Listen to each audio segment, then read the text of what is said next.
আবারও নির্বাচন কমিশনে তৃণমূলের প্রতিনিধি দল। সিইও দপ্তরে তৃণমূলের প্রতিনিধি দলে ছিলেন রাজ্যের মন্ত্রী শশী পাঁজা, ছিলেন বীরবাহা হাঁসদা, পুলক রায়, তৃণমূল সাংসদ পার্থ ভৌমিক, বাপি হালদার। 85 বছর বয়সী ভোটারদের কেন শুনানিতে যেতে হবে প্রশ্ন তোলেন পার্থ ভৌমিক। যারা বাইরে রয়েছেন ফের তাদের ভার্চুয়াল শুনানির দাবি করেছে তৃণমূল কংগ্রেস। কমিশনের প্রচারে খামতি থাকার অভিযোগ তুলেছেন তৃণমূল সাংসদ। কোনোভাবেই যাতে বৈধ ভোটারদের নাম বাদ না যায় সেদিকে নজর রাখা হচ্ছে বলে জানিয়েছে তৃণমূল কংগ্রেসের প্রতিনিধি দল।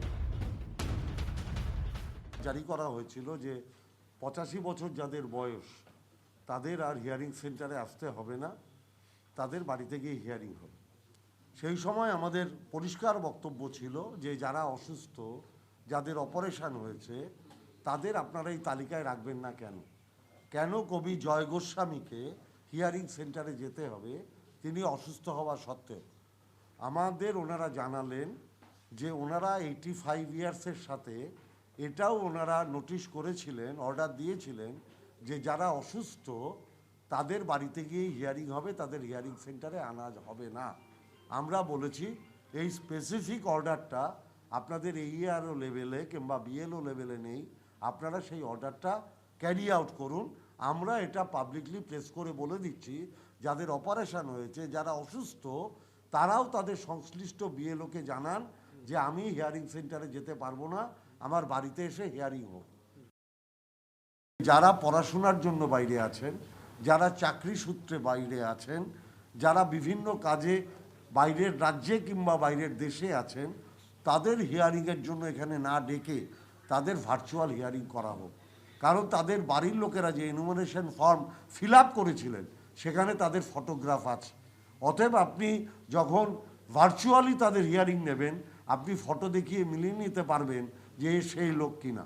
সে কি করে তার ভোটার লিস্টে নাম তোলার জন্য লন্ডনে থাকলে এখানে চলে আসবেন?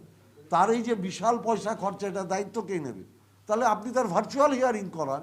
কর্মসূত্রে বাইরে আছে, যারা পড়াশোনার জন্য বাইরে আছে, যারা পরিযায়ী শ্রমিক, তাদের ভার্চুয়াল হিয়ারিং করতে হবে।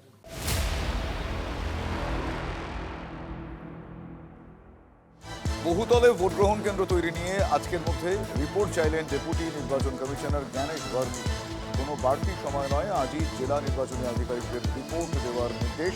মঙ্গলবার 8 জন ডিইওর সঙ্গে বৈঠক করেন জ্ঞানেশ ভারতী। আজ দুটো রিপোর্ট দিতে বলা হয়েছে। ডিটেল জানবো। আমার সহকর্মী শ্রাবন্তী সাহা এই মুহূর্তে আমার সঙ্গে টেলিফোন লাইনে রয়েছেন। শ্রাবন্তী, আমি জানতে চাইবো যে মূলত আজকে কোন কোন রিপোর্টগুলো একেবারে স্পেসিফিক্যালি চেয়েছেন তিনি? সুজিত, প্রথমেই বলি যে প্রথমে মনে করা হয়েছিল যেহেতু 8 জন ডিইওর সাথে একেবারে 30 তারিখ বৈঠক করছেন জ্ঞানেশ ভারতী ডেপুটি কমিশনার, সেক্ষেত্রে সম্ভবত এই 31শে ডিসেম্বর সময়সীমা কিছুটা বাড়ানো হলেও হতে পারে। যদিও কালকের ডেপুটি নির্বাচন কমিশনার স্পষ্ট করে দিয়েছেন কোনো রকম বাড়তি সময় দেওয়া হচ্ছে না, 31 তারিখে এই রিপোর্ট জমা দিতে হবে। বহুতলের বাসিন্দা কত রয়েছে এই নিয়ে দুটো ভাগ করা হয়েছে। একটা হচ্ছে 300 জন বাসিন্দা রয়েছে এমন বহুতলের সংখ্যা কত, 500 জন বাসিন্দা রয়েছে এমন বহুতলের সংখ্যা কত, এই দুটি আলাদা করে করে রিপোর্ট দিতে হবে। দক্ষিণ 24 পরগনা, উত্তর 24 পরগনা, 2 কলকাতা ডিইওরা জানাবেন আজকে তাদের রিপোর্টের মাধ্যমে যে কার এলাকায় কত এই ধরনের বাসিন্দা সহ বহুতল রয়েছে। শুভজিৎ, বেশ, ধন্যবাদ শ্রাবন্তী।